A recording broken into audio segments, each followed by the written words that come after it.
నమస్తే. ఏపీ రాజకీయాలు తెనాలి కేంద్రంగా సెగలు కక్కుతూ ఉన్నాయి. వైసీపీ అధినేత మాజీ ముఖ్యమంత్రి జగన్ తెనాలి పర్యటనే దీనికి కారణం. ఇటీవల తెనాలిలో పోలీసులు కొందరికి అరికాలి కోటింగ్ ఇచ్చారు. ఆ దృశ్యాలు వైరల్ కావడంతో రాజకీయ దుమారానికి బాటవేశాయి. ఈ ఘటనలో గాయపడ్డ జాన్ విక్టర్ తో పాటు అతని కుటుంబాన్ని తెనాలి పర్యటనలో పరామర్శించారు జగన్. నేర చరిత్ర కలిగిన వారిని పోలీసులు దండిస్తే జగన్ వెళ్లి ఎలా పరామర్శిస్తారు అనేది టీడీపీ ప్రశ్న. ఇదే విషయంపై టీడీపీ నేతలు భగ్గుమంటున్నారు కూడా.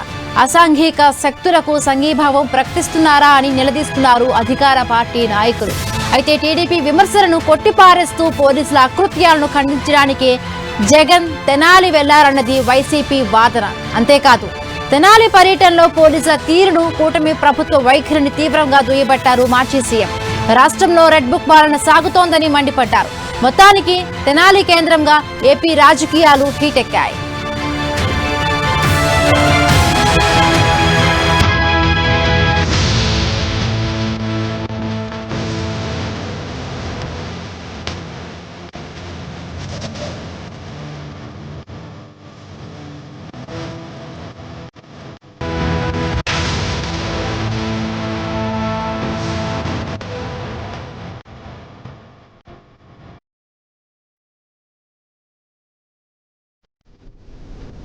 ఏపీ రాజకీయాలు తెనాలి కేంద్రంగా సెగలు కక్కుతూ ఉన్నాయి. వైసీపీ అధినేత మాజీ ముఖ్యమంత్రి జగన్ తెనాలి పర్యటనే దీనికి కారణం. ఇటీవల తెనాలిలో పోలీసులు కొందరికి అరికాలి కోటింగ్ ఇచ్చారు. ఆ దృశ్యాలు వైరల్ కావడంతో రాజకీయ దుమారానికి బాట వేశాయి. ఆ ఘటనలో గాయపడ్డ జాన్ విక్టర్ తో పాటు అతని కుటుంబాన్ని తెనాలి పర్యటనలో పరామర్శించారు జగన్. నేర చరిత్ర కలిగిన వారిని పోలీసులు దండిస్తే జగన్ వెళ్లి ఎలా పరామర్శిస్తారు అనేది టీడీపీ ప్రశ్న. ఇదే విషయంపై టీడీపీ నేతలు కూడా భగ్గుమంటున్నారు. అసాంఘిక శక్తులకు సంఘీభావం ప్రకటిస్తున్నారా అని నిలదీస్తున్నారు అధికార పార్టీ నాయకులు. అయితే టీడీపీ విమర్శలను కొట్టిపారేస్తూ పోలీసుల అకృత్యాలను ఖండించడానికి జగన్ తెనాలి వెళ్లారన్నది వైసీపీ వాదన. అంతేకాదు తెనాలి పర్యటనలో పోలీసుల తీరును, కూటమి ప్రభుత్వ వైఖరిని తీవ్రంగా దుయ్యబట్టారు మాజీ సీఎం. రాష్ట్రంలో రెడ్ బుక్ పాలన సాగుతోందని మండిపడ్డారు. మొత్తానికి తెనాలి కేంద్రంగా ఏపీ రాజకీయాలు హీటెక్కాయి.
రైట్ మనతో పాటు ఇప్పుడు డిబేట్ లో జాయిన్ అవుతున్నారు. ఏపీ వ్యాప్తంగా కూడా ఇప్పుడు రాజకీయాలు తెనాలి కేంద్రంగా కూడా సెగలు రేపుతూ ఉన్నాయి. వైసీపీ అధినేత మాజీ ముఖ్యమంత్రి జగన్ పర్యటన దీనికి కారణం అంటూ కూడా అంటున్నారు. పొలిటికల్ గా కూడా చాలా ఇది హీట్ ఎక్కుతున్న అంశం. రైట్, దీనికి సంబంధించి మనతో మాట్లాడడానికి జూమ్ లో జాయిన్ అయ్యారు టీడీపీ నుండి కిషోర్ గారు జాయిన్ అయ్యారు. అలాగే మస్తాన్ రావు గారు అనలిస్ట్ కూడా జాయిన్ అయ్యారు. అలాగే వైఎస్ఆర్సీపీ నుంచి రేగడి లక్ష్మణ్ రావు గారు జాయిన్ అయ్యారు. నమస్తే అండి, వెల్కమ్ టు డిబేట్. ముందుగా మస్తాన్ రావు గారు, సో మనం చూస్తున్నాము అంటే తెనాలిలో వైఎస్ జగన్మోహన్ రెడ్డి వెళ్లారు, ఆయన పరామర్శించారు గంజాయి బ్యాచ్ అంటూ కూడా ఇటు టీడీపీ ఆరోపిస్తున్న నేపథ్యం. అంటే మానవ హక్కుల సంఘం కూడా మనం చూసాం, అంటే లాఠీతో ఏ విధంగా కొట్టారో. సో చాలా వరకు కూడా ఒకవైపు విమర్శలు వచ్చాయి, ఒకవైపు ప్రజల నుంచి కూడా కొంతమంది సపోర్ట్ చేశారు. ఎందుకంటే గంజాయి బ్యాచ్కి ఇలానే కోటింగ్ ఇవ్వాలంటూ కూడా సోషల్ మీడియాలో పెద్ద ఎత్తున కూడా ఒక రకంగా సపోర్ట్ వచ్చింది. అదే సేమ్ టైం అసలు కూటమి ప్రభుత్వం రెడ్ బుక్ రాజ్యాంగ పాలన సాగుతోందంటూ కూడా ఇటు వైఎస్ఆర్సీపీ వాళ్ళు కూడా ఆరోపిస్తున్న పరిస్థితి. అదేవిధంగా ఈ రోజు వెళ్లి వాళ్ళని పరామర్శించడం జరిగింది. సో మొత్తంగా ఈ వ్యవహారం రాజకీయంగా కూడా ఒక పొలిటికల్ హీట్ ని టర్న్ తీసుకుంది. సో అసలు జగన్మోహన్ రెడ్డి గారు అసలు కలవడం తప్ప రైటా, వాళ్ళకి సంఘీభావంగా తెలుపుతున్నట్ట, అసలు ఎందుకంటే జగన్ మనం అక్కడ చూసాం అంటే చాలా వరకు కూడా ఇప్పుడు వస్తున్న పరిస్థితి అసలు గంజాయి వాడే వాళ్ళకి సపోర్ట్గా ఎందుకు మాట్లాడుతున్నారు, వాళ్ళు ఎందుకు పరామర్శిస్తున్నారు, పరామర్శించినందుకే ఇప్పుడు ఇంత వివాదానికి దారితీసింది. ఖచ్చితంగా అండి. గుడ్ ఆఫ్టర్నూన్ అండి. ఐ న్యూస్ ప్రేక్షకులకు, ప్యానల్ లో లక్ష్మణరావు గారికి, తెలుగుదేశం మిత్రులకు కూడా. జగన్మోహన్ రెడ్డి గారు యాక్చువల్ గా ఆ వీడియో వెలుగులోకి వచ్చినప్పటి నుంచి కూడా ఇది పోలీసులు సిఐలు ఇద్దరు కలిసి ముగ్గురు యువకుల్ని అంటే వాళ్ళు మహిళల్ని హింసిస్తున్న దానికి సంబంధించి మద్యం సేవించి తర్వాత గంజాయి సేవించిన తర్వాత వాళ్ళు కొన్ని అకృత్యాలకు పాల్పడ్డారని దాదాపు ముగ్గురు మీద 24 కేసులు దాకా ఉన్నాయనేది కూడా పోలీసులు వెల్లడించిన పరిస్థితి కూడా మనం చూసాం. జిల్లా ఎస్పీ కూడా మాట్లాడారు. సో దానికి పరాకాష్ఠగా ఏంటంటే వాళ్ళు అక్కడ ఉన్న చిరంజీవి అనే కానిస్టేబుల్ ని పై హత్యా ప్రయత్నం చేశారనేది ఎస్పీ గారు చెప్పారు. సో ఆల్రెడీ వాళ్ళ క్రిమినల్ బ్యాక్గ్రౌండ్ ఉంది. తర్వాత కానిస్టేబుల్ మీద ఎవరినైతే ప్రజల్ని రక్షించాల్సిన ఒక కానిస్టేబుల్ వాళ్ళకి సంబంధించి ప్రశ్నిస్తానికి వెళ్తే అతని మీద కూడా దాడి చేశారు. అది ఇంకా పరాకాష్ఠకి చేరుకుంది కాబట్టి వాళ్ళని అలా పోలీస్ స్టేషన్ కి తీసుకొచ్చారన్నారు. అయితే ఎస్పీ ఎక్కడ కూడా 3rd డిగ్రీ మెథడ్ ని సమర్థించలేదు కానీ బట్ ఆ 3rd డిగ్రీ మెథడ్ పోలీసులు బహిరంగంగా చేయటం అంటే సాధారణంగా ఇట్లాంటి శిక్షలు ఏంటంటే మన రాజ్యాంగం ఒప్పుకోదు. పైగా ఆ కొట్టడమే కాకుండా పోలీసు అధికారులు వాళ్ళ కాళ్ళ మీద వీళ్ళ కాళ్ళు ఉంచి ఇంకా కొట్టడం అనేది కూడా కొంత విమర్శలకు దారితీసిన పరిస్థితి ఉంది. అంటే పోలీసులకు ఎవరు ఇచ్చారు, జ్యుడిషియరీ కదా వ్యవస్థ చేయాల్సింది, వీళ్ళు ఎందుకు చేస్తున్నారు అనేది. అంటే పోలీసుల వెర్షన్ ఏంటంటే ఇక మేమే ప్రజలను రక్షించాలి, వాళ్ళు తెనాలి నగరం మొత్తం కూడా ఆ ముగ్గురి నేర చరిత్ర అంతా చూస్తున్నారు. ఆ మహిళలను వేధించడం కానీ, గంజాయి తాగి రోడ్ల మీద వెళ్లే వాళ్ళని కొట్టడం కానీ ఇవన్నీ కూడా వాళ్ళు చేశారు కాబట్టి ఇంకా వాళ్ళని భరించలేక ఆ విధమైన దానికి ఒక మెసేజ్ తెనాలి ప్రాంతంలో ఉన్న రౌడీ షీటర్లందరూ కూడా ఒక మెసేజ్ ఇవ్వాలనే ఉద్దేశంతో నేరాలకు పాల్పడే వాళ్ళు కావచ్చు, నేరారోపణలు ఎదుర్కొనే వాళ్ళు కావచ్చు, లేదా రౌడీ షీటర్లు కావచ్చు, వాళ్ళందరికీ ఒక మెసేజ్ ఇవ్వాలనేది దీనికి పాల్పడ్డారనేది వాళ్ళు ఇంటర్నల్ గా చెప్పింది. అందరూ అయితే ఖండిస్తున్నారు కానీ చాలా మంది వరకు ఇట్లా నేరస్తులకి ఇలాంటి శిక్షలు ఉంటేనే మాటింటారు, లేకపోతే విన్న పరిస్థితి కూడా ఉందనేది కూడా ఎక్కువ మంది అనుకుంటా ఉంటారు. అయితే ఇక్కడ ఇంకో వాదన కూడా ఉంది. ఏంటి ఇది, వాళ్ళు దళితులు మైనార్టీలు కాబట్టే వాళ్ళకి ఆ విధంగా శిక్షిస్తున్నారు, అదే వేరే వాళ్ళని అయితే ఆ విధంగా చేయగలరా అనేది. అయితే ఇక్కడ చూడాల్సిన కోణం ఏంటంటే జగన్మోహన్ రెడ్డి గారు వాళ్ళ అనుకూల పత్రికలో కానీ మొదటి నుంచి కూడా ఇది దళితుల్ని అదేవిధంగా మైనార్టీని ఈ విధంగా శిక్షించారు, బహిరంగంగా ఆ విధంగా శిక్షించడం వాడి యొక్క ప్రాథమిక హక్కులకు భంగకరం, అసలు వాళ్ళకి ఆ విధమైన అధికారం ఎందుకు ఇచ్చారు. ఓ పక్కనేమో వైఎస్ఆర్సీపీకి సంబంధించిన నాయకుల్ని కానీ నా కార్యకర్తలు కానీ రెడ్ బుక్ హ్యాష్గా వేధిస్తున్నారు. ఇక పోలీసులు ఇదే విధంగా కనుక చేసినట్టే ఎలా అనేది ఇందాక జగన్మోహన్ రెడ్డి గారు వాళ్ళ తల్లిదండ్రుల్ని పరామర్శించినప్పుడు కానీ లేదంటే బయటకు వచ్చి మాట్లాడిన సందర్భంగానే ఆయన అదే వ్యక్తం చేశారు. ఇంకోటి కూడా జాన్ విక్టర్ లాయర్ గా కూడా ఉన్నారు, తర్వాత వాళ్ళ కుటుంబంలో కూడా ఎడ్యుకేటెడ్ గా ఉన్నారు, అయినా కూడా. అయితే జగన్మోహన్ రెడ్డి గారు కానీ ఇంకోటి కానీ రాజకీయ నాయకులు కానీ ఆరోపించాల్సింది ఏంటంటే ఇట్లా ప్రాథమిక హక్కులకు కానీ మానవ హక్కులకు కానీ భంగకరం అయితే పరామర్శించడం అనేది వేరు. అంటే ఒక రౌడీ షీటర్ గా ఆరోపణలు ఎదుర్కొంటున్న వ్యక్తిని సో పోలీసులు కొట్టుండొచ్చు, అయినా కూడా ఒక మాజీ ముఖ్యమంత్రి హోదాలో ఒక ప్రధానమైన పార్టీకి సంబంధించిన వ్యక్తిగా ఆయన పరామర్శించడం అనేది చరిత్రలో నిలిచిపోతుంది. ఎందుకంటే జనరల్ గా నేరారోపణలకు ఎదురైన వ్యక్తుల్ని ఆ విధంగా అంటే పార్టీలతో సంబంధం ఉంటే వేరు. ఇప్పుడు వాళ్ళ పార్టీ నాయకులు పలు జైళ్లలో ఉంటున్నారు, ఆరోపణలు ఎదుర్కొంటున్నారు, వాళ్ళని పరామర్శించారు. ఇది నేర చరిత్ర ఉన్న వ్యక్తుల్ని పరామర్శించడం అనేది ఒక విశేషంగా చెప్పాలి. ఏంటంటే ఈ విధంగా ప్రజా జీవితంలో ఉన్న వాళ్ళు నేరస్తులకి సపోర్ట్ గా చేస్తారా అనే ఒక ప్రచారాన్ని అయితే తెలుగుదేశం పార్టీ తీసుకొచ్చింది. నిన్న హోమ్ మినిస్టర్ అనిత గారు కానీ, ఇవాళ రెవెన్యూ మినిస్టర్ అక్కడ అనగాని సత్యప్రసాద్ గారు కానీ, నాదెండ్ల మనోహర్ గారు లోకల్ గా ఉన్న మంత్రి, జనసేనకు సంబంధించిన మంత్రి గారు, వీళ్ళందరూ కూడా ఎక్కువ పెట్టారు. ఏం తీసుకొస్తున్నారు వాళ్ళు, అసలు జగన్మోహన్ రెడ్డి హయాంలో సుధాకర్ అనే దళిత డాక్టర్ ని మాస్క్ అడిగిన నేరానికి చేతులు కాళ్ళు కట్టేసేశారు, అప్పుడు పోలీసులకు ఎవరు అధికారం ఇచ్చారు. అదేవిధంగా అనంతబాబు విషయంలో సుబ్రహ్మణ్యం అనే డ్రైవర్ ని దళితుడు అతను, మరి వాళ్ళని ఎందుకు జగన్మోహన్ రెడ్డి గారు పరామర్శించలేదనేది వాళ్ళు ఎక్కువ పెట్టిన పరిస్థితి. అదేవిధంగా తెనాల్లో ఎవరైతే ఇప్పుడు నేరాలకు పాల్పడ్డారని ఆరోపణలు ఎదుర్కొన్నారో వాళ్ళకి సంబంధించిన వీడియోలు కూడా కొన్ని టీడీపీ సోషల్ మీడియాలో మనం చూస్తా ఉన్నాం. సో ఇదంతా కూడా వైఎస్ఆర్సీపీ కూడా డిఫెన్స్ లో పెట్టే పరిస్థితి కనిపిస్తా ఉంది ఇక్కడ. అంటే ప్రాథమిక హక్కులకు భంగకరం అయినప్పటికీ కూడా మనం సాధారణంగా ఏం కోరుకుంటాం అంటే గంజాయి బ్యాచ్ కానీ లేదంటే ఎవరైనా మహిళల మీద వేధింపులు చేస్తే గానీ వాళ్ళని కఠినంగా శిక్షిస్తాం, వాళ్ళని బొక్కలో ఇస్తన్నాలనేది మామూలుగా బయట మాట్లాడుకుంటా ఉంటాం. అదే పని పోలీసులు చేస్తే వాళ్ళని ఇట్లా ప్రశ్నించడం ఎంతవరకు కరెక్ట్ అనేది కూడా ఇంకో వాదన వస్తా ఉంది. సో ఈ వాదన నేపథ్యంలో ఇది ఎక్కడి దాకా వెళ్తుంది ఏంటి, దళితులకు సంబంధించి ఇప్పటికే జాతీయ మానవ హక్కుల కమిషన్ కూడా ఫిర్యాదు చేసిన పరిస్థితి ఉంది. అది ఎలా స్పందిస్తుంది, పోలీసులు డీజీపీ గానీ ఇంక దీని మీద ఎలా స్పందిస్తారు? ఎందుకంటే హోమ్ మినిస్టర్ గారి వెర్షన్ చూసాం, నేరస్తులకి ఎక్కడ కూడా మతం గానీ ఆరోపించకూడదని చెబుతున్నారు. అది అనిత గారు వ్యక్తం చేసిన వైఎస్ఆర్సీపీ వెర్షన్ కూడా మనం తీసుకుందాము. రేగడి లక్ష్మణరావు గారు ఏం చెప్తారు అంటే, అసాంఘిక శక్తులను ఎవరైతే యూజ్ చేస్తున్నారో వాళ్ళందరినీ కూడా పరామర్శించడం ఈ అధినేత యొక్క ఇదా అంటూ కూడా టీడీపీ వాళ్ళు ప్రశ్నిస్తున్న పరిస్థితి, వాళ్ళకి సపోర్ట్ చేస్తున్నారా? మా మీకు ప్యానల్ ఉన్న ప్రజలకి, ఆయన స్వీక్షలకి, యాజమాన్యానికి హృదయపూర్వక నమస్కారం అండి.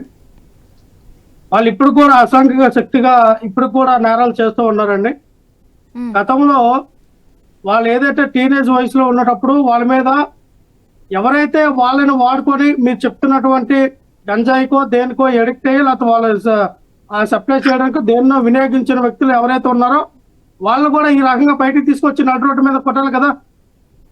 ఇప్పుడు గంజాయి వెళ్ళి సేల్స్ చేసిన వ్యక్తులు కాకుండా అసలు గంజాయి తీసుకొచ్చి అమ్మండి అని చెప్పిన వ్యక్తులు తీసుకొచ్చి నడు రోడ్డు మీద కొట్టాల.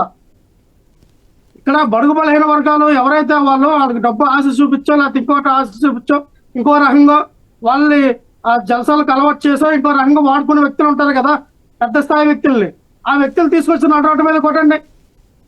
మేము అట్టే చెప్తున్నామండి. ఇక్కడ అసాంఘిక శక్తులకి అలాగే ఆ సమాజాన్ని నాశనం చేసే వ్యక్తులకి ఎవరు కూడా సపోర్ట్ చేయరు. కానీ వాళ్ళు చేసిన విధానం తప్పు. మీరు 4 గోడల మధ్య తీసుకెళ్లి జైల్లో కొట్టండి. నిజంగా వాళ్ళు తప్పు చేస్తుంటే మీరు కోర్టుకి సబ్మిట్ చేయండి. నేర రూపం అయితే ఖచ్చితంగా వాళ్ళు శిక్షలు పడతాయి. అంతేగాని మీరు నడు రోడ్డు మీద ఒక దళిత యువకులు అలాగే మైనార్టీకి సంబంధించినటువంటి యువకులను తీసుకొచ్చి అలాగా అర్ధాంక్షరంగా అలాగా మీరు కాలుతో తొక్కి 2 సిఐలు 4-5 కానిస్టేబుల్ అలాగే బీభత్సంగా కర్రలు మార్చి ఎక్కడ పడితే అక్కడ కొడుతుంటే మీరు యొక్క సమాజానికి ఏం మెసేజ్ ఇస్తున్నట్టు అంటే మేము ఆటో చెప్తున్నామండి క్రిస్టల్ క్లియర్ గా. చట్టాన్ని మీ చేతిలో తీసుకోవడానికి ఎవరిచ్చారు రైట్స్? పోలీసుల వారికి. ఏదైనా ఉంటే వాళ్ళ మీద క్రిమినల్ కేసులు ఉంటే మీరు కోర్టుకి సబ్మిట్ చేయండి, వాళ్ళకి శిక్ష పడుతుంది. అంతేగాని నడు రోడ్డు మీద అలా పశువులను బాధితుడిగా బాధితే రేపొద్దున ఆ పిల్లల భవిష్యత్తు ఏమవుతుంది? దొంగతనాలు రేపులు మర్డర్లు చేసిన వాళ్ళు మానవత దృక్పథంతో మారిన వాళ్ళు లేరా? నిరంతరం బతికినంత కాలం దొంగతనాలు రేపులు మర్డర్లు చేసిన వాళ్ళు ఉన్నారా? ఆ రకంగా మనకు వస్తే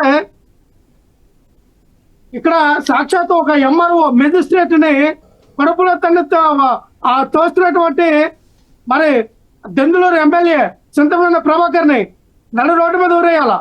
మీరు ఊరేసారా? నడు రోడ్డు మీద పోలీసు వ్యవస్థ నడు రోడ్డు మీద రకంగా కోటింగ్ ఇవ్వాలి, ఇచ్చారా?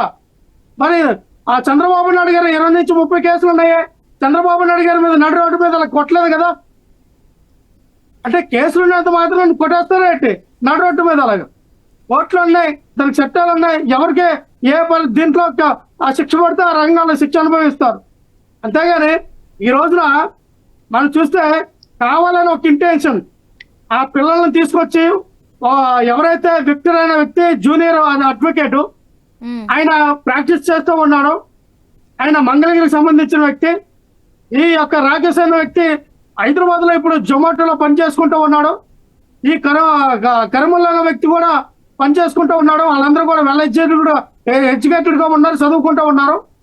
వాళ్ళ పాత కేసులు ఏమైనా ఉండొచ్చు కాక, కానీ ఇప్పుడు వాళ్ళ నేరం చేసే పనులు కానీ అసాంఘిక శక్తులుగా అక్కడ లేరు కదా. వాళ్ళు మంచి వెల్ ఎడ్యుకేటెడ్కి వెళ్తూ ఉన్నారు, వాళ్ళ ఫ్యామిలీ కూడా వెల్ ఎడ్యుకేటెడ్ గా ఉన్నారు. అటువంటి కుటుంబాలను మీరు నడు రోడ్డుపైకి తీసుకొచ్చి వాళ్ళ ఆత్మగౌరవాన్ని దెబ్బతీయడం, వాళ్ళ యొక్క సమాజంలో బతకనకుండా చేయడం ఎవరిచ్చారు మీకు రైట్స్? దీని మీద ఖచ్చితంగా ప్రధానంగా కూడా ఆ రోజు మనం చూసామంటే ఎంత వెల్ ఎడ్యుకేటెడ్ ఫ్యామిలీ అయితే మాత్రం వాళ్ళు గంజాయికి అలవాటు పడ్డ వాళ్ళు చాలా వరకు కూడా వాళ్ళపై కూడా ఫిర్యాదులు వచ్చాయి. ఇక తెనాల్లో కూడా చాలా వరకు వాళ్ళు ఫిర్యాదులు అందుకున్నారు. సో మన సోషల్ మీడియాలో కూడా చూసాం వాళ్ళ గురించి పెద్ద ఎత్తున కూడా విమర్శలు వచ్చాయి. ఏం చూసారు సోషల్ మీడియాలో? రౌడీ వాళ్ళ మీద ఎప్పుడు పెట్టారు? రౌడీ షీట్ ఎప్పుడు పెట్టారండి? మొన్న ఈ వీడియోలో వైరల్ అయిన మొన్న పెట్టారు.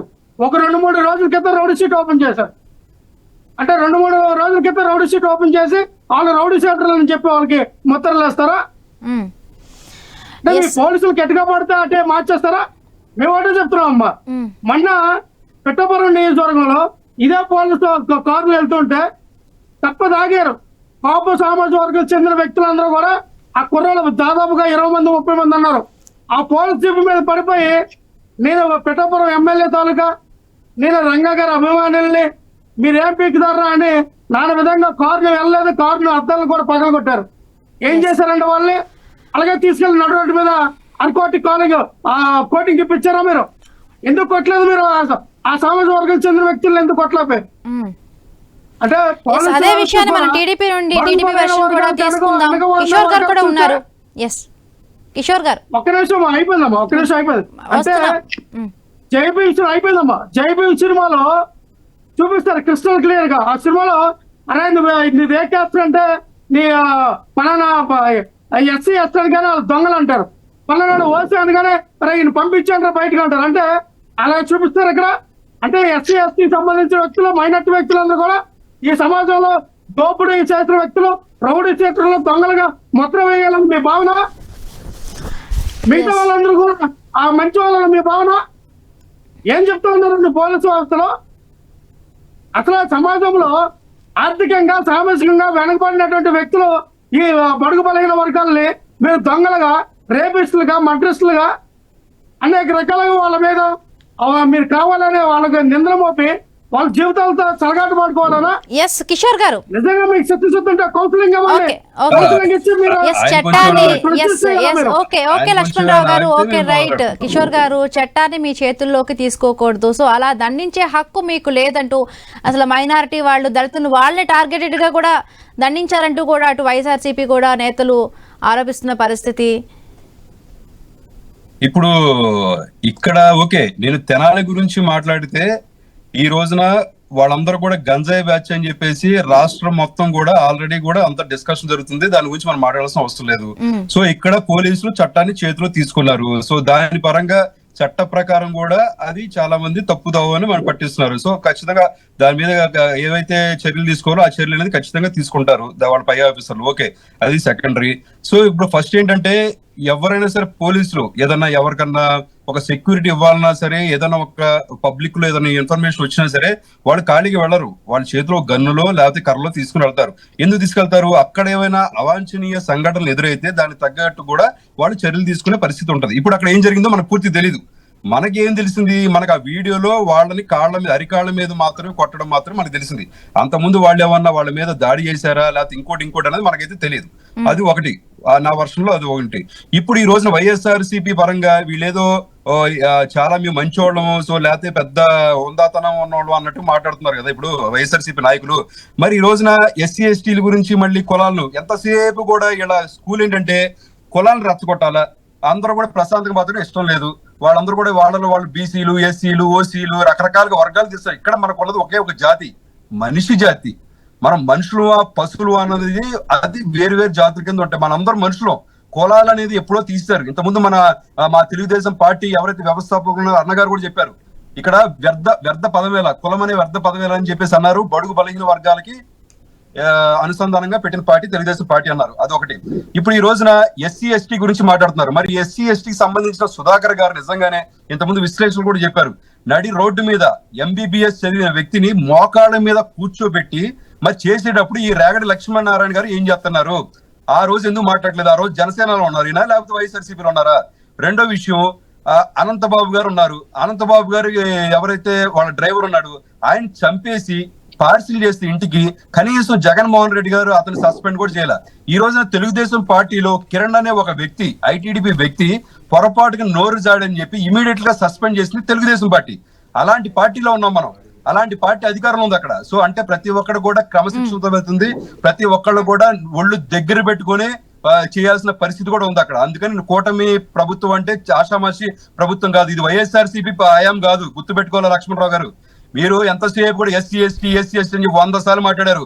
ఇక్కడ ఎస్సీ ఎస్టీ అని తీసుకురావాల్సిన అవసరం లేదు. ప్రతి ఒక్కరు కూడా చదువుకున్నారా చదువుకోలేరా వాడు తప్పు చేస్తేనే ఓన్లీ గంజాయి తీసుకునే ఎస్సీ ఎస్టీలోని కాదు, ఓసీలో తీసుకునే వాళ్ళు ఉన్నారు, బీసీలో తీసుకునే వాళ్ళు ఉన్నారు, ఇంకా మనకున్న 6548 కులాల్లో అందరూ తీసుకునేవాళ్ళు కొంతమంది వరకు ఉన్నారు. వాళ్ళు ఎవరైనా సరే కులాలకు అతీతంగా, పార్టీలకు అతీతంగా, ప్రాంతీయులకు అతీతంగా వాళ్ళ మీద చర్య తీసుకునే దృష్టి పోలీసు వాళ్ళు చేస్తారు. మీరు ఇంకొకసారి కులాలను రెచ్చగొట్టద్దు. ఎందుకంటే వైఎస్ఆర్సీపీ పార్టీలో ఉన్న నాయకులందరూ కూడా ఇది ఒక పనికి మాలిన అలవాటు చేసుకున్నారు. ఎంతసేపు కూడా మన వైపు తప్పు ఉందనుకో కులాలను రెచ్చగొట్టు, ఎదుటి రెచ్చగొట్టు, ఆళ్ళు కొట్టుకుని సస్తారు అన్న ఉద్దేశంతో ఉంటున్నారు. ఇంతకుముందు యోగి రమేష్ కూడా మాట్లాడుతున్నారు మీడియాలో, నేను బీసీ సంబంధించిన ఆయన్ని నన్ను అరెస్ట్ చేశాడు. అరే బాబు నువ్వు స్కాములు చేస్తే బీసీ ఏంది, ఎస్సీ ఏంది, ఓసీ ఏంది, ఎవరినైనా అరెస్ట్ చేస్తారు. అక్కడ ఇంకోసారి కులాలనేది తీసుకురావద్దు, మతాల మధ్యలో కులాల మధ్యలో మీరు రెచ్చగొట్టద్దు. అది నేను ముఖ్యంగా వైఎస్ఆర్సీపీ నాయకులు చెప్తున్నా. నువ్వు ఏం చేశారు, మీరు ఏం చేశారు? నేను సూటిగా ప్రశ్నిస్తున్నా.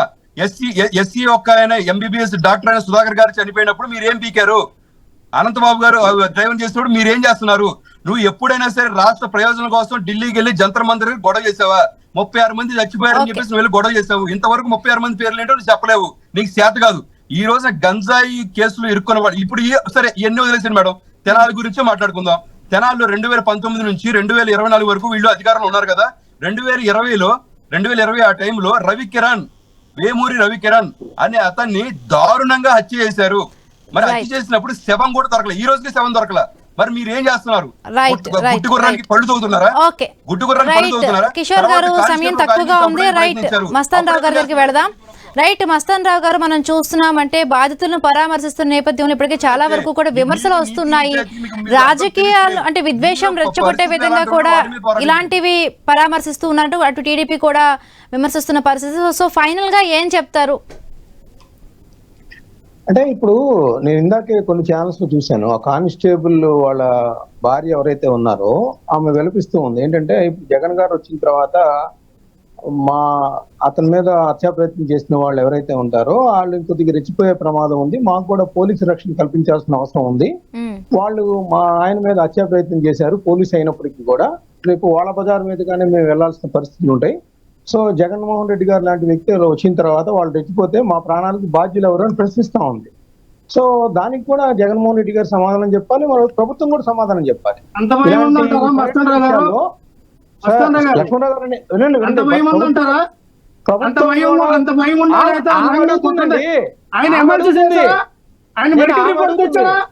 అరే మీరు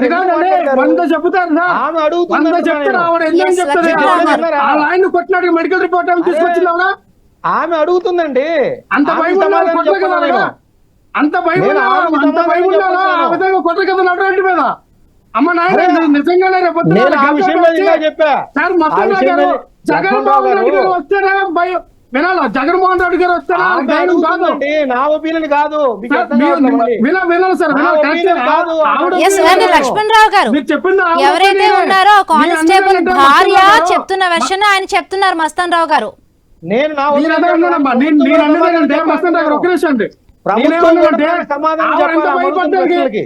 మస్తాన్ రావు గారు నేను అనేదంటే ఆవిడ అంత భయపడటానికి రౌడీ షీటర్లు అని తెలుసు, వాళ్ళ గంజా బ్యాచ్ అని తెలుసు, అలాగే నడి రోడ్డు మీద కొడతారు, పొద్దున ఖర్చు పెట్టుకోవడం మిమ్మల్ని చంపేస్తారని అంత